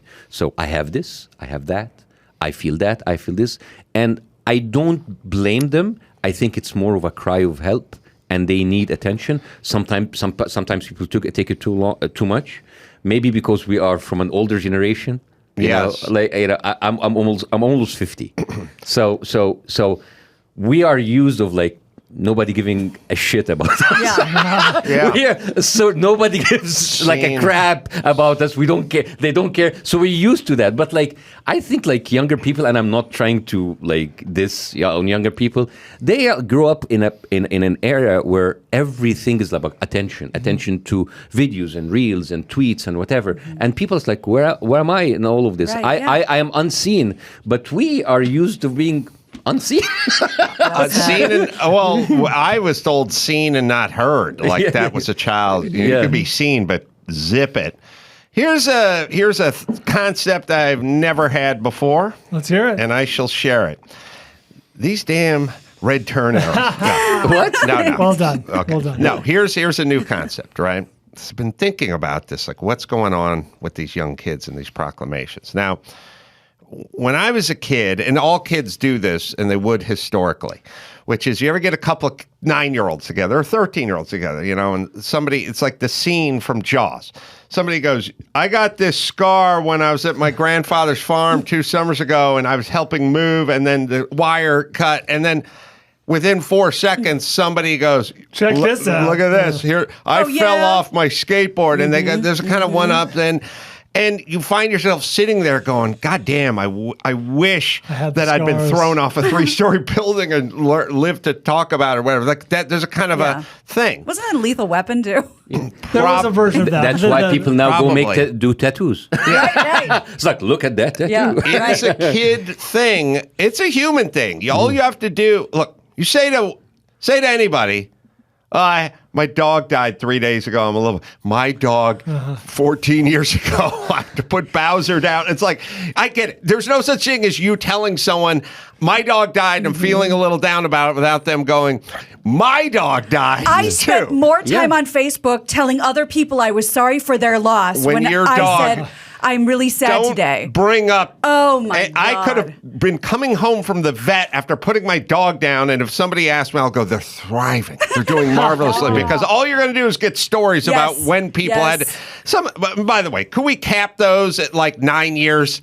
I want you put your dog down within the last 3 years, or fucking zip it. I don't want to hear you talk about why you had put my. Okay, so there is a thing in humans, the adult is I put my dog down. The kids is I got hurt when I fell off and we do this thing. Kids are doing, they have less scars, man. They're doing, the shit we did was scar-inducing. Was a lot of, just hopping fences is down 89%. My entire childhood involved a fence that was between us and wherever we wanted to be.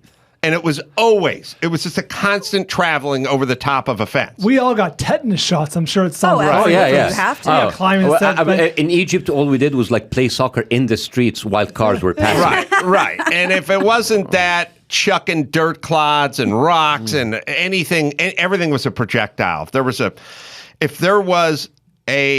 had a lemon tree that the ones they have out here that just drop lemons. I had my two animal monkey beast friends, Chris and Ray, and I was hiding in a tin Sears gardening shed, and they were winging them, 90 miles an hour, bang, bang. That sounds pretty fun, actually. At some point, Jackass. Chris chucked it through the neighbor's window and then Jesus. took off. I had to go over there. Anyway, lots of bumps and bruises and scars and stories. We climbed, and then we jumped into the pool off the roof and blah, blah, blah.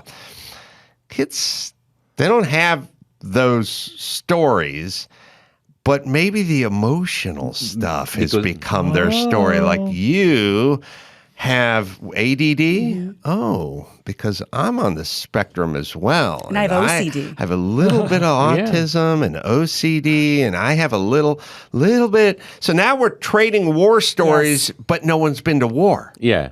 Yeah. I think that's what's going on. It's the emotions. And again, being on social media. Hold on a second. Magnifies Hold that. on. That's a self-satisfied sniff. I do that to punctuate a good point every once in a while. That was a good point. A good sniff. Adam, let me chime in. Gina. Really? Felt good. Sounds like you got some snuggies in there. I don't know. Brian, you want to try? Quick. Of course. That's that was a sharp right jab. That's myself. Oh, hey, nice can I jab. tell you something I never told you before? One of the greatest compliments Adam Carolla ever gave me. And he can be a little stingy with the verbal compliments. Well, you got to do something. This has stuck with me for years. This might have been before Gina. It was on the show, and they came up. You were talking about crutches. People have their crutches. Something gets them through life, or something they lean on, or whatever it is. And you observe that I have a crutch, and I never bring it up. The cancer thing. How often does that come up on the show when I bring it up? Once every 6 months? Not even.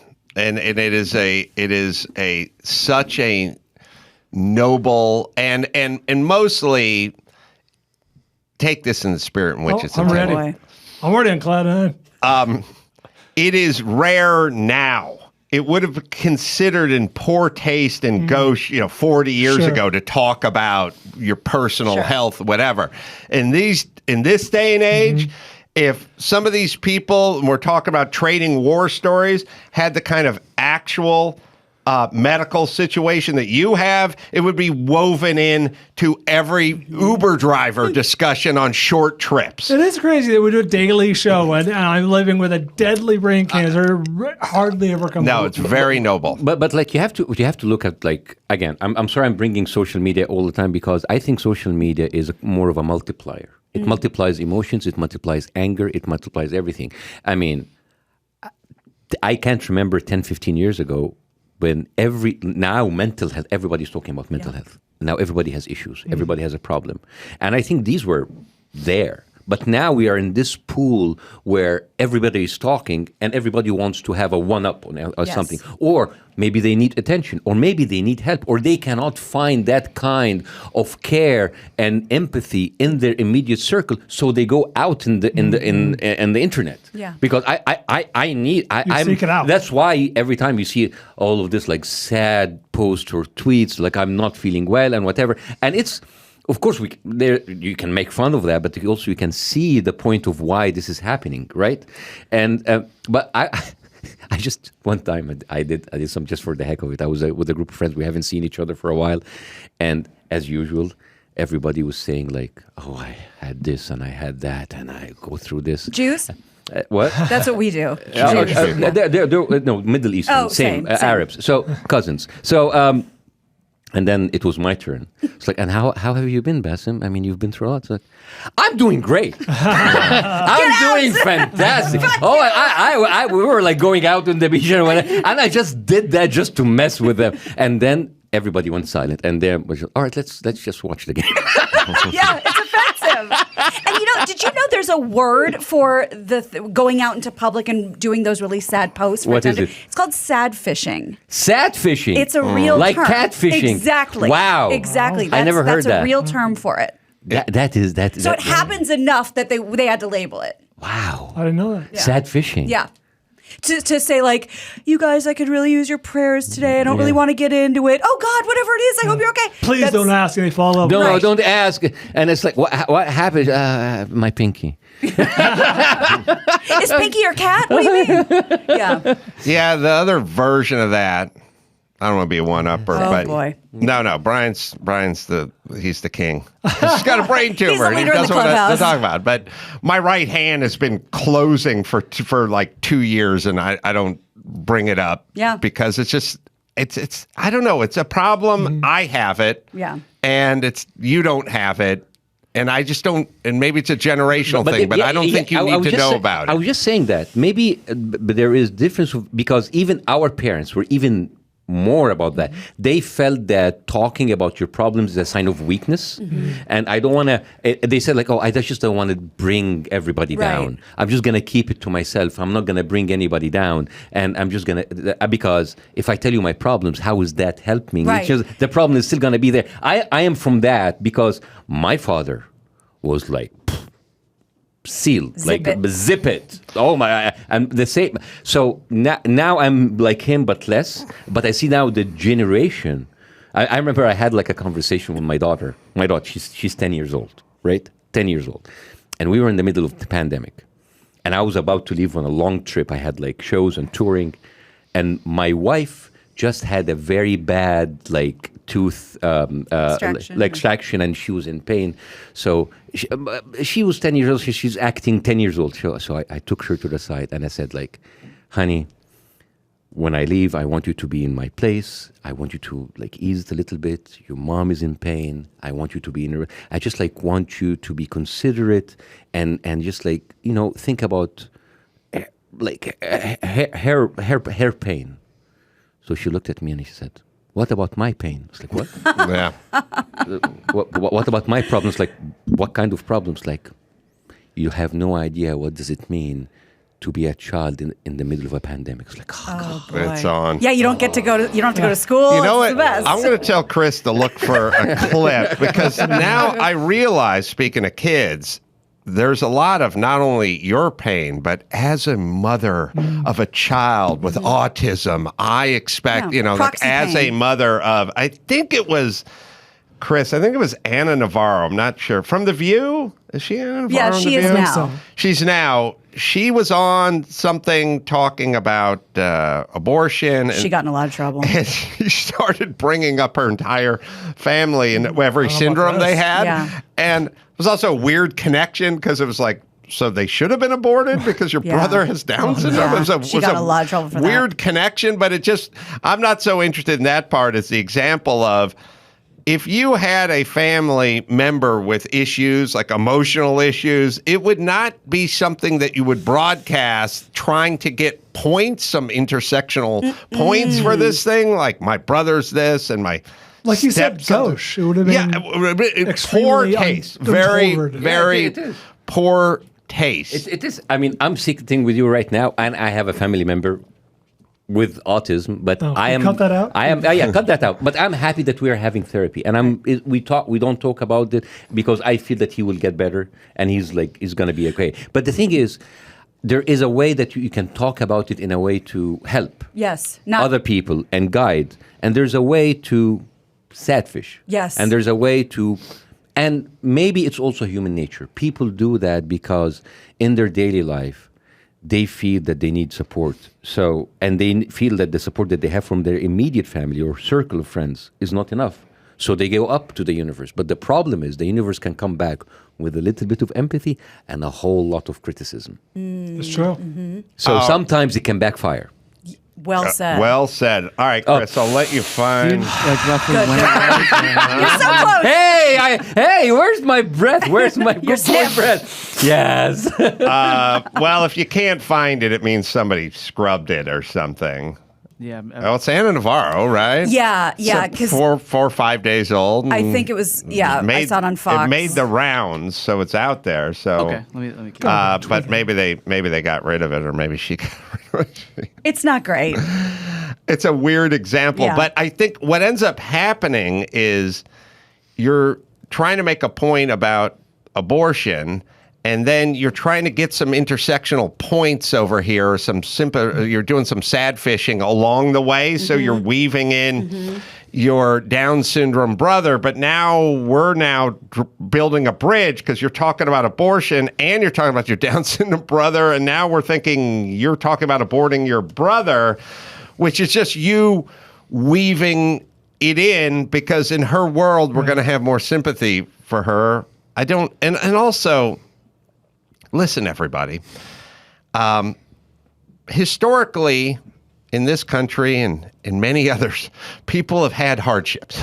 That's how nations work. We can talk to my Laszlo Gorok, my grandfather, about fleeing Germany as a Jew in 1939, or Hungary in 1939, and having his family rounded up and thrown in ovens and everything, and coming here to a country where he doesn't speak the language. I came here with a chest of gold bullion and 1,000 opportunities. You came here with nothing. Yeah. You packed sandwiches. The freighter took 3 weeks to cross. That's all we have. I mean, how about like when Egypt was invaded by the Greeks? I mean, that is like generational historical trauma. That's right. I still suffer from that. Yes.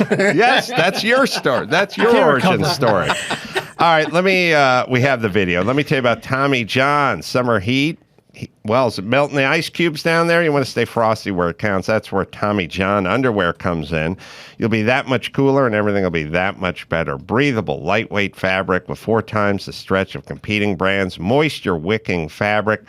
Keeps you 2 to 3 times cooler and dries 4 to 5 times faster than regular cotton. Tommy John keeps you cool all season long. And, you lounge around the home, or you're out getting some exercise. I'm wearing mine right now. It is just the best. And like I said, it'll you go out, hit the road, get some exercise, and you work up a little sweat, and they'll dry fast right on you. Tommy John doesn't have customers. They have fanatics. Best pair you'll ever wear. It's free. Guaranteed. Am I right, Dawson? Celebrate the 4th of July in cooling comfort and shop TommyJohn.com/Adam right now for 20% off your first order. Get 20% off right now at TommyJohn.com/Adam. TommyJohn.com/Adam. See site for details. We have what a voice. I know. What the hell, man? We have the Dude. Yeah, what is this? That's not a plant-based voice. That much I can tell That's a burrito-based voice. Tobacco's a plant. The only thing he likes more than smoking is smoking meat. All right, put that shit on my bumper sticker. Yeah. This is CNN, Alice Stewart questioning Anna Navarro's stance on abortion.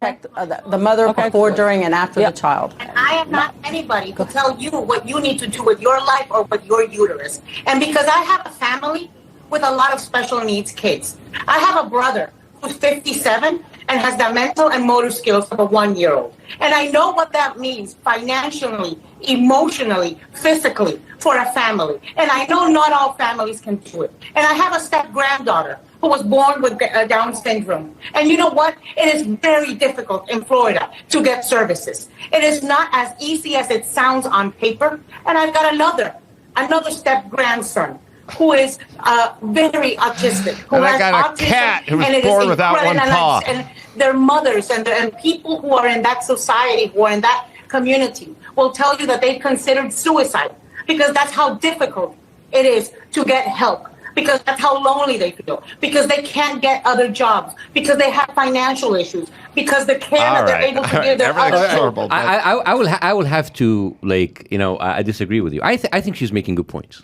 I think she's making good points. I don't know why would she would go into have trouble because of that, because this is a burden on families. My point, I wasn't going to bring it up, but you brought up family, and I thought this is a good point of sad fishing. Like, ask her about how she feels about abortions and Supreme Court and everything else.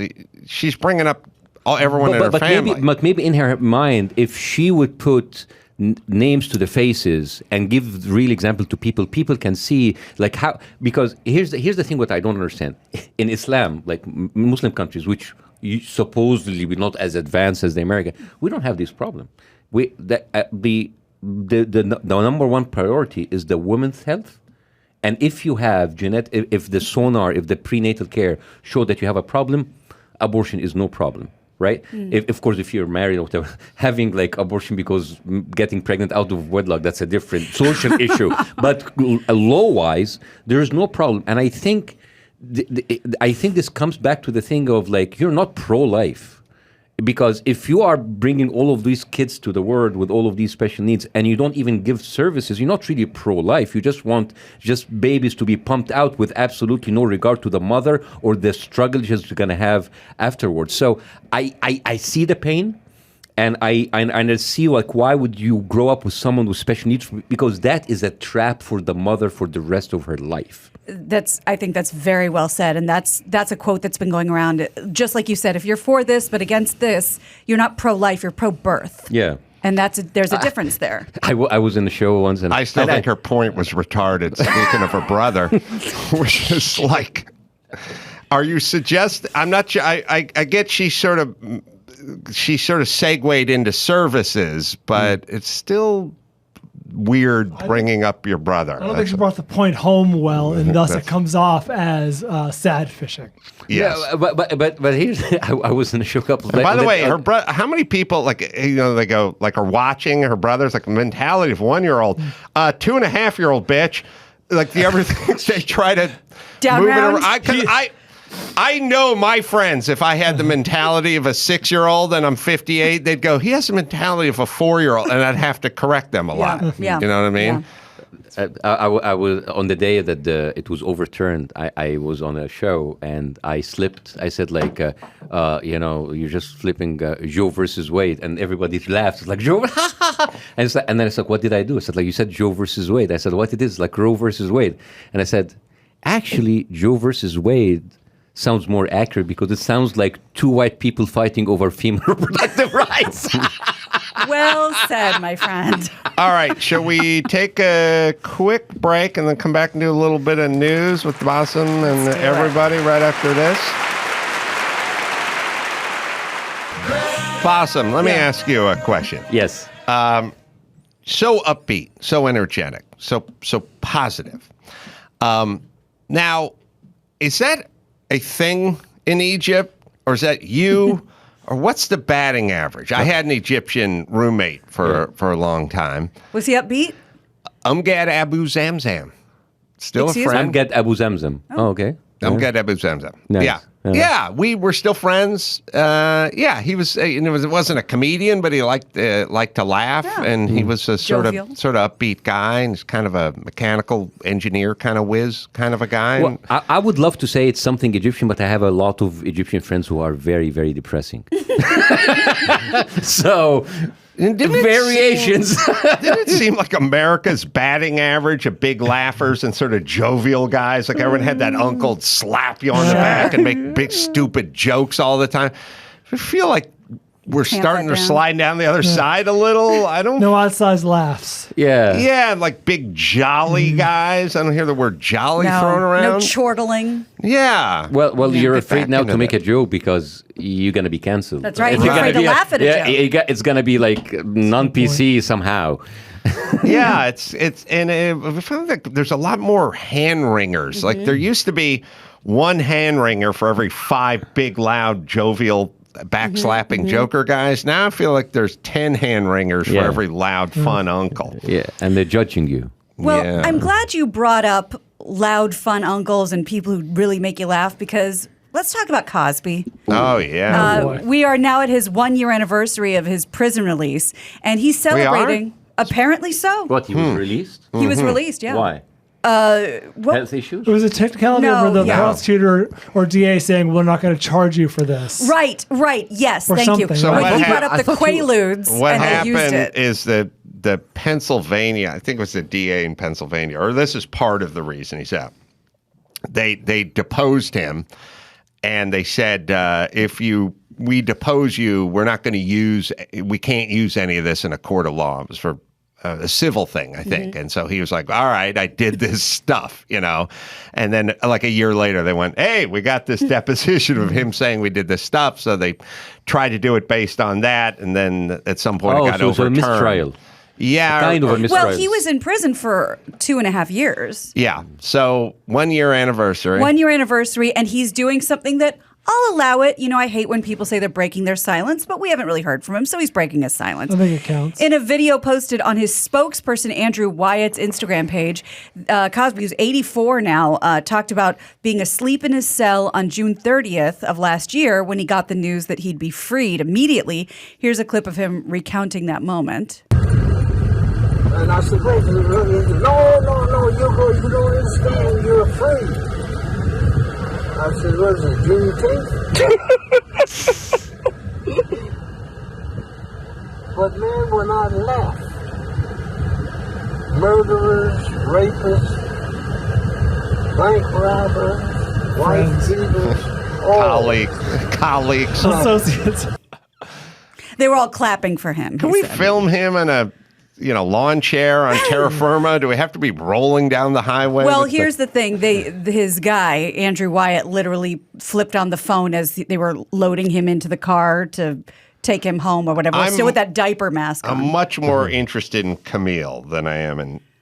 She has not wavered one bit. But I want to know it's behind closed doors. You know what I mean? Like they have that scene in movies where the politician is caught philandering and his wife is by his side at the press conference and she Sopranos. supports. And then the door shuts. I gotta and bail she you out. Slaps him. Then they go nuts. Is she? There's no end to your bullshit. Is she It's very doing common. that?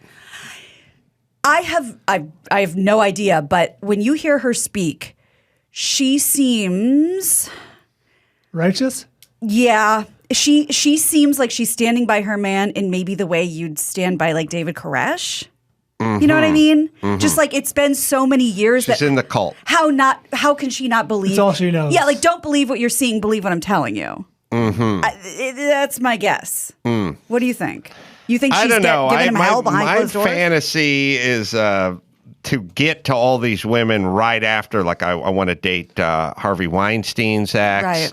I want to date Camille after Cosby dies because what could I really Can only do? go up, You know what I mean? Oh, like they're describing, Brad was describing the China distressed properties. Yeah, distressed properties. You're going to get them Swoop a in. discount. And then, if they try to give you any shit like a third day in Vegas for a bachelor party, you go, really? You've not seen worse? Yeah. This couple of strippers come by the room. I don't think it's even going that's to a come thing up to you. If I don't think you mentioned that third day, like have fun. Yes. But I didn't catch you. He was talking about like he was there with murderers, robbers, fellow rapists. Yeah. You got to hear that again. It was implied. And he says he's totally blind. Oh, really? Yeah, in the video we watched, he's kind of looking over at Andrew White, but he says, and by the way, I'm totally blind. So maybe that's him sad fishing. Well, we heard from OJ yesterday in the disgraced icon department. Sure. Is Bill going to be heading out and doing a tour? Golfing? Yeah, I don't know. Who would go? What theaters would open? There's people. You think a theater would want him? Absolutely. Really? Listen, Do you think theater owners are the paradigm of Louis virtue? C.K. didn't work for how many years? Yeah, self-imposed. Listen, Hinckley. That's right, John Hinckley. Had a fucking concert. He having can't a even concert. play an acoustic guitar and Sold out. Sold out. Even we can though- go support Hinckley. We can support Cosby. We're capable of anything. Well, I guess just in the sense that this would definitely be his last tour. He's 84 years old and he's not in good health. I think a lot of people might even treat it like one of those macabre tours of Hollywood where they put you in a hearse and they drive. That's the Manson family I slept in that. I did that. Oh, you did it? The Dearly Departed tour. I did it. When? Well, Christy signed up. When my wife signed up for it. This was 4 years ago, and they put you in a thing with the whole macabre, like, this is the spot where the Black Dahlia was last seen. Glad it wasn't 13 years ago, so it was like timed for the announcement of your tumor. Like, That was really rough. That's what they tell me. How the worst wedding proposal. So this was the onion field where the shooting took place? Or It was Black Dahlia, River Phoenix by the Viper Room. There's a Hollywood thing. You sat through that, huh? Mm-hmm. It was educational. I learned stuff. Wow. Christy was a little more into it than I was, but it was at the very least it was Hollywood history. Interesting. Right. Also, he wouldn't be doing jokes. He doesn't do jokes anymore. Everything. Oh, he doesn't. Wasn't Pull the up last your one? pants. He sits on a bar stool and shames everyone in society, which. Well, I respect that. I respect it. Well, listen. We stopped shaming people, and look what we got. Happened. Look what happened. Bunch of fat people wearing yoga pants through the mall. You're right. And traveling with their dogs. You're absolutely right. So when the shame stopped, society blew up. That's absolutely true. Mm-hmm. So we went to the Chateau Marmont. We did the whole thing. Who died there? Belushi. In a bungalow. And that, by the way, was the very first time I ever set foot on the property. It's there's like a little back driveway to the bungalows. Yeah. You know how I am acutely aware of that? Dr. Drew and I, when we did our book, shot it at the Chateau Marmont, and we shot the back cover of the book is us walking down that same street behind it. It's a little alley, as you would say, or a driveway. It's kind of a tight, hilly, streety, whatever. You go in and you stay right, and you just kind of keep going, and it winds up. So I guess he was one of those bungalows back there. Wow. All right. Well, let's talk about Johnny Depp. I think a lot of people over at, I assume, Disney. We're sort of sitting on their hands and saying, we don't know if we're going to welcome him back to the Pirates franchise. Let's see how the trial goes. Well, despite rumors, Depp will apparently not return to the Pirates. Didn't he say he would never return? Exactly. Reports have been swirling that he was given a $301 million. He was given $300 million to reprise his role as Captain Jack Sparrow, even though he had said during the defamation trial he'll never go back. A former Disney exec fueled the fire by saying that post the verdict, there's too much potential box office treasure for a beloved character like that to not come back. And a rep for Depp says that's completely Did he false. say that from the stand? Brian, do you remember? Because he Did was. you say it from the stand? Sworn in. That sounds familiar. I think I remember that he said it's not about me coming back; it's about me clearing my name. I don't think he kind of like wanted to. He said like I'm not doing that for money. I'm not doing that to go back. I want to do that because I need to protect my legacy and my history. And he followed through. But here's the thing: I've read so many reports about Depp in the franchise, especially in Pirates of the Caribbean, Pirates. But again, English as a second language. Pirates of the Caribbean is that they would put earpiece, and they kind of feed him his lines. Well, he kind of like stopped like reading or knowing his lines anymore, and he was just like, But that came up in the trial too. Yeah. And one guy said, yeah, he's so out of it, we have to feed him his lines. And then another guy said, no. Like, I swear he likes to listen to music because it puts him in the right mindset. So that was literally the only reason they brought this guy. He was like a recording specialist. By the way, am I the only one who's a little bit pissed that when the Johnny Depp and Heard trial, there was another trial that was going on and nobody was taking it, like Maxine?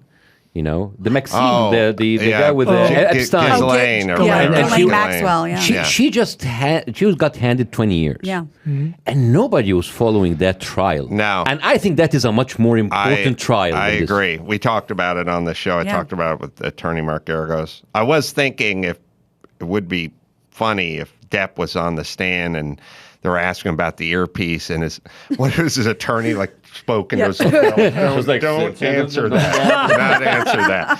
To plead the fifth. I mean, if attorneys had any sense of humor whatsoever, I would definitely do that.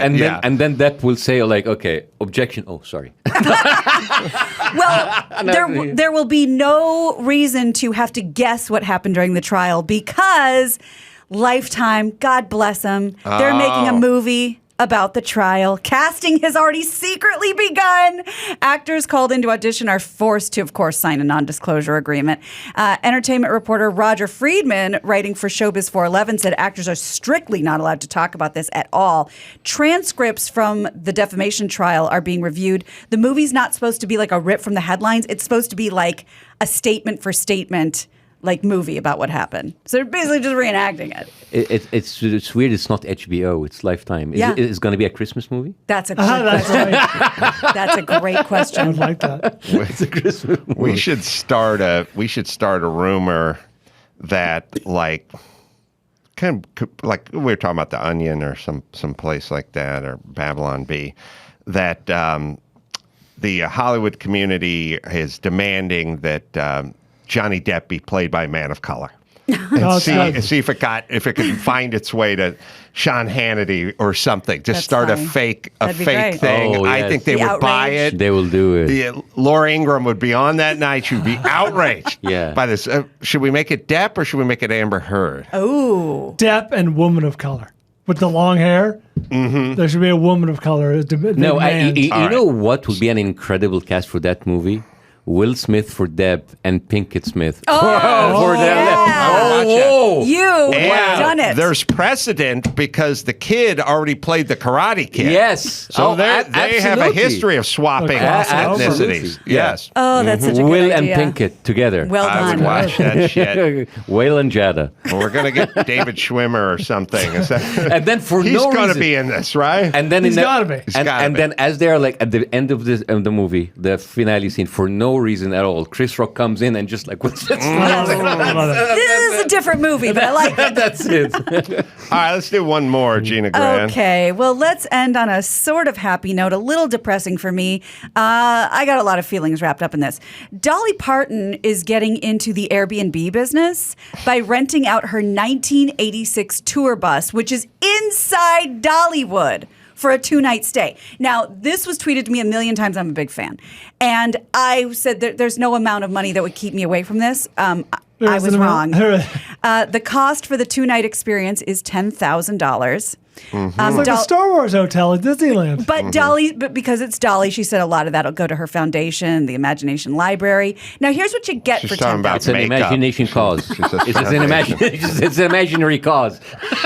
Here's what you get. And again, the bus is on the property in the amusement park. Mm-hmm. So you get a 2-night stay for 2 guests in the bus, a guest room that sleeps up to 4 additional guests inside of Dollywood's Dreammore Resort and Spa with a view of the bus and a, quote, impressive dining experience. That's it, yeah. Now, she also had a long-standing, what's the thing in Brea, the Javelin, Medieval Times. Medieval Times. She also had something down there for a long time called the Dixieland Stampede, which is basically the same thing, but with the North and the South. Oh, really? But I think they ended up changing the name to just the Stampede because it was not PC like anymore. the Dixie Chicks are just the chicks now. Exactly. Yeah. So this is for like a 2-night stand? Yeah, 2-night stay in Dolly's. 2 nights. Okay, sorry. In Dolly's 1986 Bassam, you spent a lot of time at Medieval Times. You don't strike me. Not a lot of vegans. I know. It's all turkey legs and tomato soup. It's like broccoli. Yeah. But that's the thing, from what my understanding, because I've still never been, at the Dixieland Stampede, are you on the north side or the south side? And you're cheering for your guys. Yeah. Can you imagine like cheering for the South? That's what I'm saying. It's like, kill those black people. There's no black families in that audience, I think, but there's got to be some in the kitchen. And they cannot be happy. Yeah. Well, that's okay. Okay, here's the inside, thing. Yeah. Have you heard about like what Airbnb just did like 2 days ago? Yeah, they canceled. banned parties. Yep. So if you have good. something like this and you don't have a party, what's the use? That's a very good point. Yeah, they're no Because more that parties. screams party. That screams kinky. And there's a cross. There's a cross. There's a cross over there, over the bed, which screams kinky. Now, basically, researchers have figured out, much like you did with your vegan diet and inflammation, if you can put a crucifix within 3 foot of a bed, jacking off goes down 71%. So when there's a lot of felt and a lot of rentals, Put that cross up. you put that cross up, I and get it. masturbation goes down a full 71%. I disagree. Interesting I think it's exercise the semen out of you. It's just like wow. put that in a- Linda Blair, sure. It's like in the name of Christ. The power Get of out! Christ compels you to come. Over you! Silence of the Lamb. Oh yeah, throw it at Starly, Clarice. Well, here I'll say this: that most people cut down on masturbation, but there are a handful of people who triple down. Right. And They maybe more than that's make up what for it. Bassem is talking about. Can I speak about masturbation for a second? Please. Okay. So, do you know? I'm sure that you heard about Dr. Kellogg.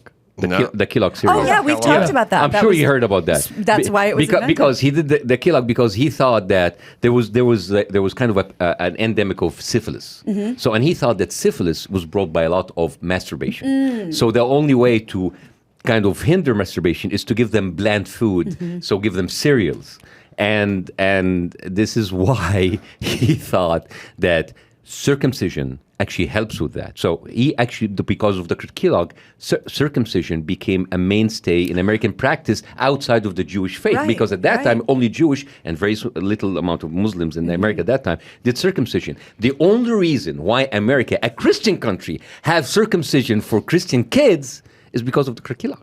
And I think he was a Seventh-day Adventist, right? Yeah. Yeah. I mean, and it went to England. And then it dropped out of favor because it was not covered by health insurance anymore. Oh my God! But here it is. So here the doctors get $1,000 for like a 2 minutes procedure for a circumcision. And you know what they do with the skin? I do, but go ahead. They give it to plastic surgery people for grafts. They use that for skin graft. So it is sold for a lot of money. It's a cottage industry. And it is crazy. It is. And I know what else they do. And I didn't know what they did with it. And Dr. Kellogg, Dr. Kellogg wanted to continue Kellogg, like Kellogg cereal. Kellogg, Battle Creek, Michigan. Kellogg. So he wanted to continue that practice to women, so he proposed chemical circumcision for females. But thank God people didn't catch up on that. So what stayed was the male circumcision, and we are there with the fake health benefit of circumcision. It's not. It's just Wow. Well, the other thing they do with baby foreskin is they sell it really expensive as a serum to women, and you put it like under your eyes. It smells really weird. I tried it, but if it works, it works. So basically, women get jizz on their whether they want it or not. I wouldn't call it an obsession, but certainly an emphasis on semen flying through the air, Bassam. Maybe you should talk to someone about that. That's all. I'm not a clinical psychologist, but I do know when something's wrong. I'm sorry. I kind of mentioned that like 3 times in a 1 minute. Maybe you're on the jizz spectrum or something. You're not fully enthralled in it, but on the spectrum. No, I was thinking about Howie Mandel, who had the Moyle come to his house, circumcise his child, and then, as with tradition, bury it in the backyard, and then he explained his dog dug it up and ate it. So good luck with lunch, Gina. All right, let's bring it home. You got it. I'm Gina Grad, and that's the news. Don't believe what you're seeing, believe what I'm telling you. Gina Grad. That was the news with Gina Grad. Well, speaking of plugs, I'm going to be in New York at the Stand July 20th, and Mark Norman's going to be there, and Chris DeStefano, I should say, is going to be up on stage. That's a good crew. Two really funny comedians, so look forward to that. And July 15th, 16th, going to be at the Blue Room Comedy Club in Springfield, Missouri. We'll do some shows there, stand-up and live pod. Bassam can be found at the Miami Improv, July 29th and 30th as well. And you can shoot him a tweet at B, and I'll spell it, YOU, like you, SSEF. Did I get Yeah. that right, Bassam? Always good to see you, my friend. And Brad Thor as well. Rising Tiger, name of that book. Until next time, this is Adam for Brad and Bassam and Gina and Bald. Say it. Mahalo. We were like going out on the beach and I just did that just to mess with them. And then everybody went silent. And there was, all right, let's just watch the game. Yeah, it's offensive. And did you know there's a word for going out into public and doing those really sad posts? What is it? It's called sad fishing. Sad fishing? It's a real like term. catfishing. Exactly. Wow. Exactly. I never heard that's that. a real term for it.